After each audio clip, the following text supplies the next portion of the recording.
All right, I'm here with Trevor. Trevor's going to tell me all about the ChatBot. Okay, so basically, I set up all of the rules through this system called Dialogflow, and what it's meant to do is take a set of language similar to Alexa, and you speak certain phrases. You can set dependencies as well, so it remembers each phrase as it goes in order. And you can add different types of phrasing to it. So you can say multiple things and it means the same thing. I believe this is through Google.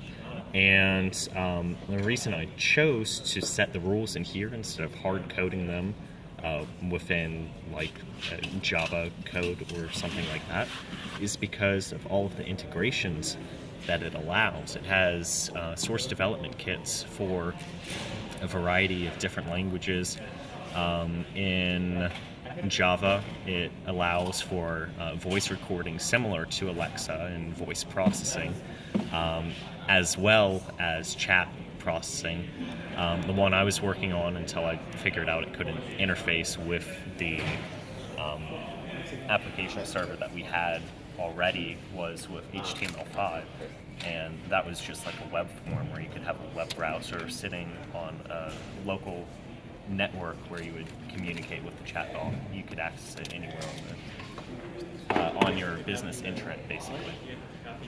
So in order to get the chatbot fully functioning, other than UI changes, would be to pay a slight fee so it can access the data that's on our other server.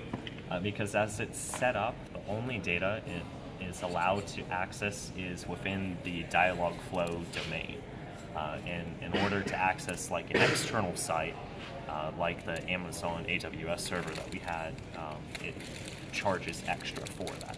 So if it was upgraded to the premium service, then it would be relatively trivial to add the rest of the bindings to the code so it can access the already existing API on the Amazon AWS server. So that's basically that. I can try to see about getting these